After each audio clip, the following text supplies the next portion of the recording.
Hello everybody and welcome to Papillon. It's a very, very still day. There's not a breath of fresh air here. It's just still and bitey. You know what I mean. Come for a walk in the woods. Let's see what we can discover. You've got this long leaner across the ground, and then you've got three all going up in their separate versions up to these trees here.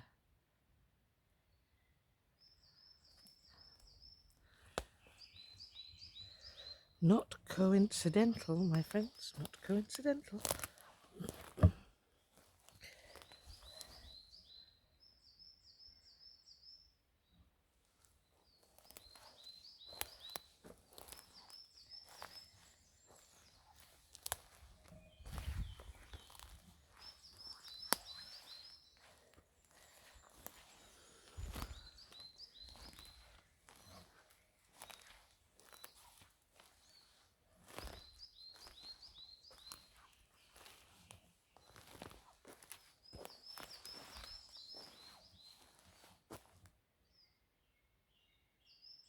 Usually you can see the trees moving with the breeze, and you can hear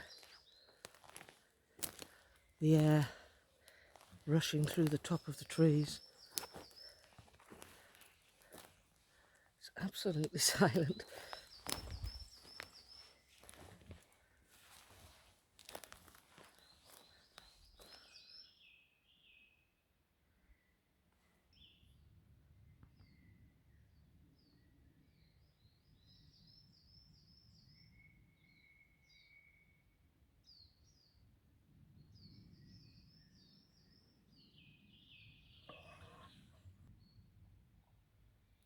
Just walk for miles in here and not see the same ground twice.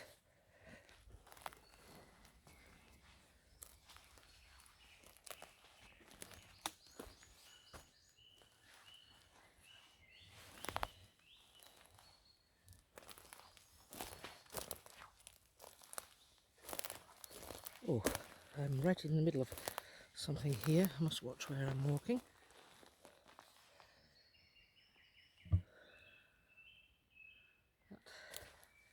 That sort of bent over tree there. Then leaners on here. Leaners and hangers. Hangers on.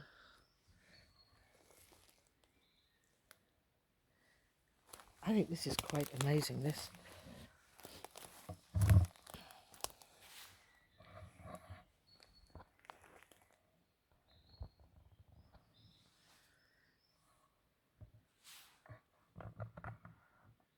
That's quite interesting.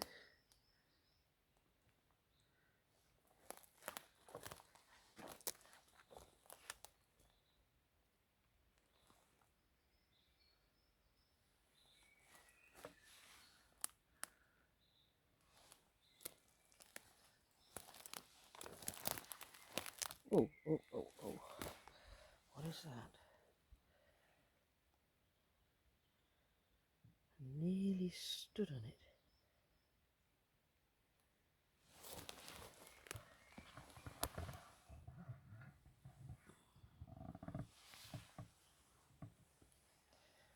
like a top end of a foot.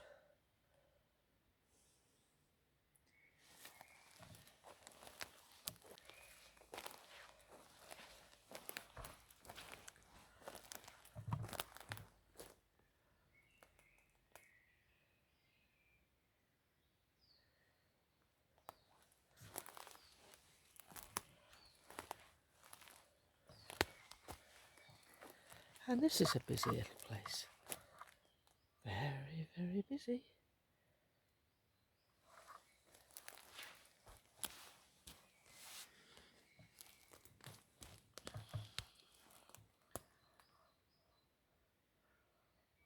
Right angles. Like a vector shapes.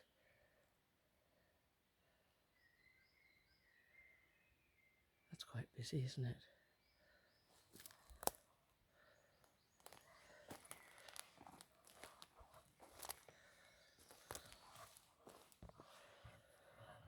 So this is just some bags, empty bags.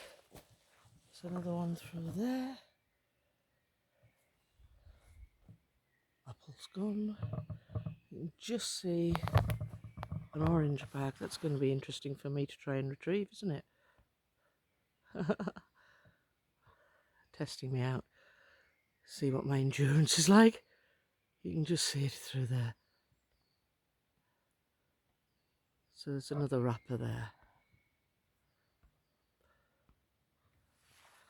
So this is old stuff.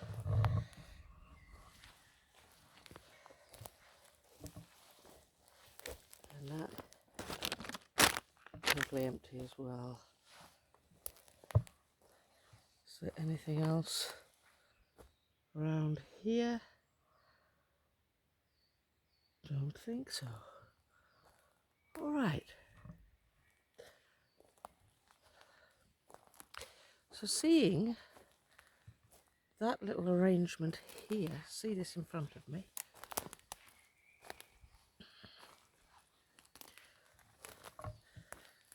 I don't think any of that has fallen naturally.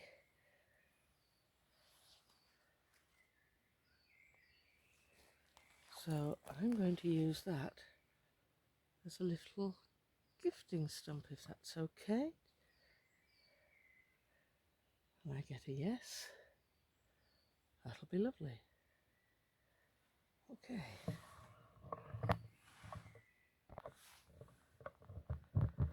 So I have some lovely apples. 3 there. 3 there. I have some peanut butter. Some Brazil nuts. Some pecans. Some incense sticks. Some cinder toffee. Oh, yum. Some hazelnuts. And 3 chocolate biscuits. And then these mangoes are absolutely fabulous at the moment. They are so sweet. Some mangoes for them. So that's on this tree here, and it's because it's got all this stuff in front of it that I thought that might be a good place to leave it. So while we're looking at all of that stuff, look at that. Just look at that.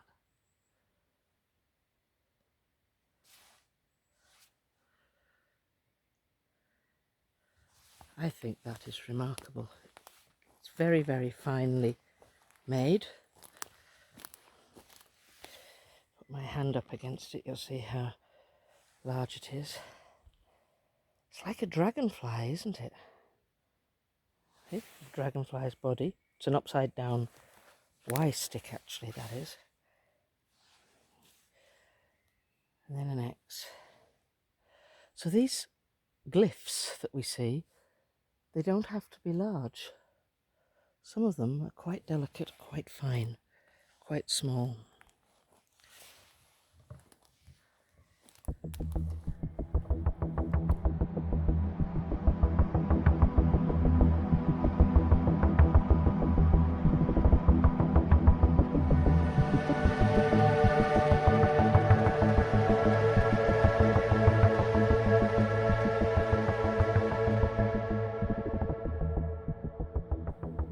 So what I want you to do today is to use a little imagination.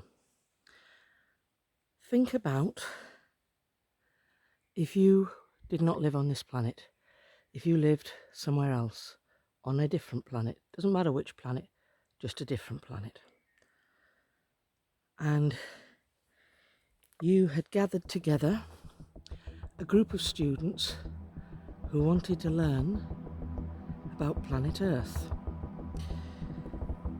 Have your students aboard, and you would start to point out the various land masses of planet Earth. One of the first ones that you would look at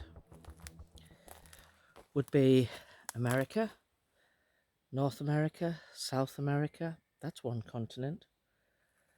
Then you might go down to Australia, that's another continent. Then you might say, oh look, there's Asia. That's another continent. Then that big landmass to the south, that's Africa. That's another continent. And all these continents begin with A. Then you've got the Arctic up in the north, nothing much lives there. And then the Antarctic in the south, nothing much lives there. Then there's one little continent in the middle, and it's called Europe. Tiny little place. It fits into all of Australia. It fits into all of North America, fits into all of Africa twice, fits into Asia at least twice. So this is a very strange little place, and it's named after one of the moons. Europe, Europa. So let us explain and teach these students about a very brief and potted history of Europe. We're not going to go down the road of any of the other countries. We're just going to do Europe. So we're going to start with, shall we say, the ancient Greeks. Then there's the ancient Romans. All invaders, all kept slaves. The Vikings, all invaders, all kept slaves, all kept people at war, continual wars. Then the Normans came into Europe. Oh, they were quite war-mongering. And then the Crusades, religious wars, and the 100-Year Wars. So we've got up to about the 1400s. So between 1400 and 1500, let's just give a very quick, brief example of what happened in Europe. See how small countries all live closely, side by side? So we have a battle, Poland versus Lithuania, then Moscow versus Lithuania. Then the Dano-Swedish War, Denmark versus Sweden. Then Portugal versus the Ottoman Empire, what's modern-day Turkey. Italy versus the English and the French. Then the Ottomans against the Habsburgs. The Habsburgs was Austria and Hungary. And then the Norway Telemark incident where they just beat down their peasants. Sweden, they did a bit of peasant bashing as well. And we're still in the 1400s. So we move on to the 1600s. England versus Spain with the Spanish Armada. Poland versus Sweden. Dutch versus Portugal. These are beginning to sound like football matches. Poland 1, Moscow 3. And then there's a 30 Years' War, which is most of Europe versus most of the Roman Catholic Empire. Oh, and here comes Poland versus Sweden. This is round 3, folks. Poland versus Sweden. Ottoman versus anybody and everybody. The Ottoman Empire, there is never a year or a decade or a century when they're not at battle with each other. Meanwhile, all these people from outer space who are listening to this lesson are saying, is this just in Europe? Yes, there is other stuff going on. With all the other continents, they're all having a bit bash, but it's all the colonial empires land grabbing. So then we get to, we're only on 1650. The English Civil War, the Scottish Covenants versus the Irish and the Royalists, the Dusseldorf Cow War. Did they throw cows at each other? Maybe. The English and the Dutch, hammer and tongs again. And then there's a second Northern War, one half of Europe versus the other half of Europe. Then there's the Great Turkish War, that is the whole of Europe versus the Ottoman Empire. Another Great Northern War, half of Europe versus half of Europe. The Toggenburg War, which is the Swiss, it's all the cantons within Switzerland arguing with each other. Then the Catalan War, the Spanish and the French against the Catalans. Jacobite Rising in Scotland versus England, the Silesian Wars, Prussia 4, Austria 0. The English versus the Dutch yet again. The Prussian invasion of Holland, Prussia becomes a huge, huge empire. This is really the birth of the Prussian Empire. The Austrians, that's the Habsburgs, versus the Turks, which is the Ottoman. Then there's the War of Oranges, where Spain and France threw oranges at Portugal. Possibly. Then the Napoleonic Wars. We're into 1800. Has there been an era when there hasn't been a war within Europe? Not yet. So the Napoleonic Wars, most of Europe versus France. 100 Days War, most of Europe versus the French Napoleonic Empire. Then France has a bash at Morocco. Then there's the Crimea War. What about, we're into about 1860 here, the Austro-Prussian War. And then 10 years later, the Franco-Prussian War. In the 1900s, the empires are all fighting for survival because their indigenous populations want their countries back. And this really leads up to World War One. Then we have the Russian Civil War. A few years later, the Spanish Civil War. And then 1945, 1939 to 45, the Second World War. So all these events, funnily enough, started in Europe. The smallest of all the continents, the busiest with the closest neighbours to each other. 60s, the Greek Civil War. And then there's the Arab-Israeli War, there's an Egyptian revolution, an East German uprising, a Hungarian revolution, the Suez Crisis, and then in late 1960s we've got Israel versus the Arabs. Then we've got the Southern Catholics in Ireland versus the Protestants in Northern Ireland. Warsaw, Soviet bloc uprising against Czechoslovakia. Then we're back to Israel versus the Arabs in the 70s, Turkey versus Cyprus and Greece, Lebanon 5, Arab states 2. And then in the 1980s, we've got the Balkan War. And as light-hearted as I have been about others, that was a seriously nasty, unpleasant war. And then we had Gulf War 1, Gulf War 2, the continuing Russian aggression in Georgia, Moldova. And here we are today with battles between Russia and the Ukraine. What does it mean? I think if you live in America, Australasia, or Africa, you can fairly and squarely blame Europe for everything. It's a pretty warmongering area, warmongering continent. I say this with respect.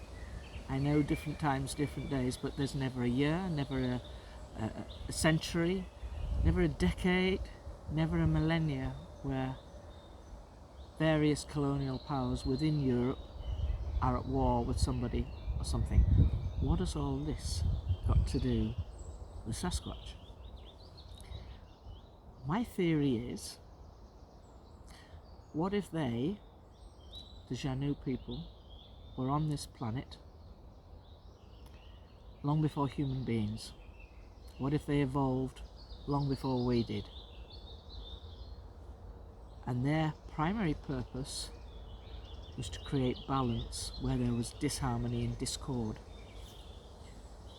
And there is a lot of disharmony and discord. We've just heard the European, what they've been up to over the centuries.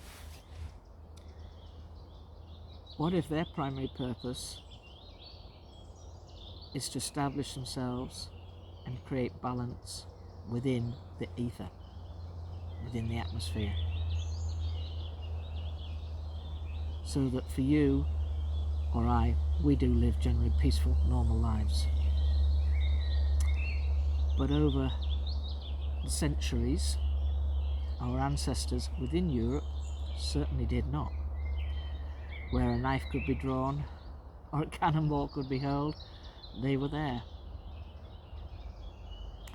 This disrupts the land, it disrupts the environment, it disrupts the energy of everything. And it seems that we have a lot to answer for. And this is just my thoughts with what is going on in the world at the moment.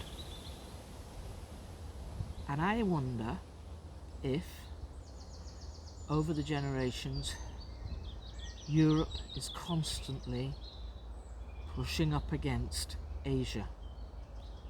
And this is maybe another big conflict within their millennials of history.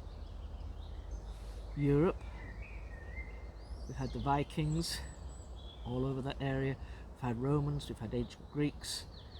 Go back to when Europe was fighting with Asia. Think of Genghis Khan. Think of the Mongol hordes, particularly somebody like Tamerlane the Great, the Seljuk Turks. All of these people, they were all fighting against Europe. And that imbalance is created again today. It's really right on the border of Europe and Asia, with Russia, primarily part of Asia, and Ukraine, usually classed as part of Europe. I wonder what your thoughts are on that. So I just wondered whether the Xanue people were here long before human beings. They were told, you create balance on the planet. You create energy from the land, from the trees, and you husbandize it. You look after it, prepare it. We don't even know this is going on around us.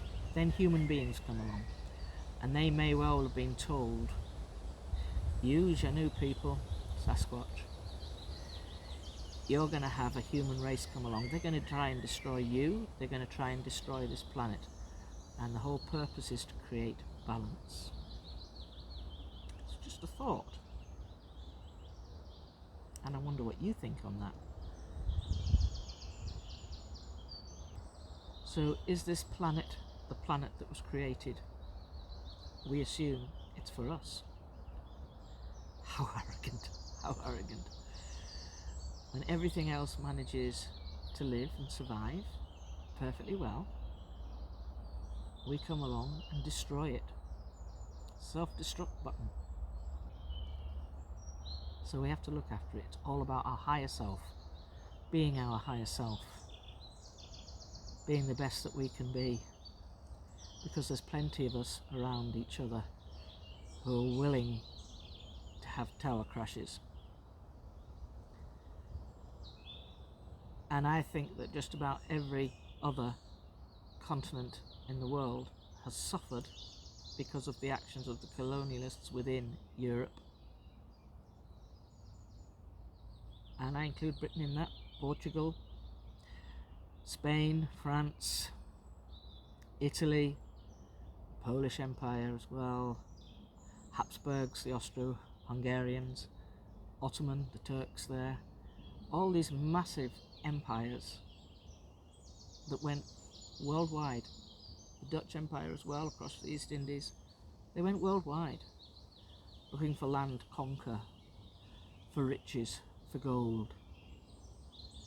And then when they found gold, what next? Minerals. Valuable minerals, whether it was diamonds or whether it was precious stones. And then latter day, 20th century, the wealth was oil. And it all centres around the reach between Europe and Asia. So oil was found, and that's the new king. And maybe now it'll be lithium, things connected with batteries, cobalt, all these things to do with the electric batteries, I wonder. So if you were the outsiders and you were looking in on planet Earth and you just had that lesson on what Europe is like, you'd be pretty shaken up, wouldn't you? You'd think, oh, they're tricksy, they're untrustworthy. Don't go near the human race, you cannot trust them.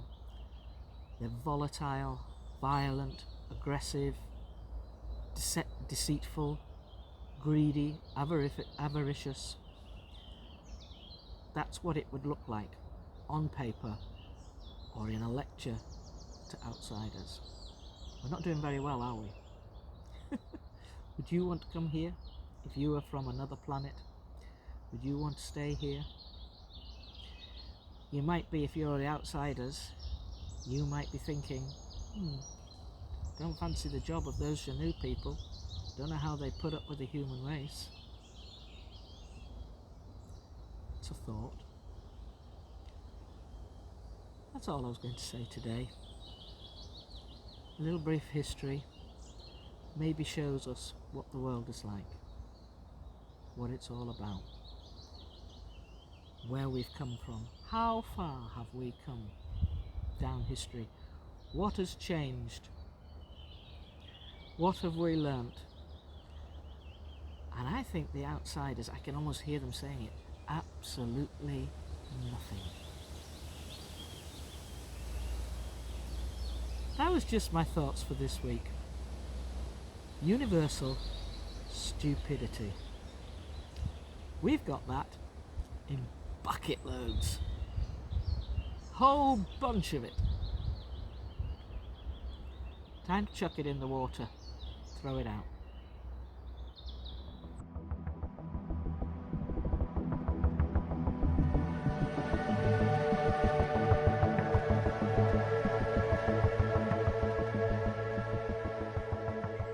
So have fun today. Have fun all week. Be good, be kind, be safe. Okay, bye.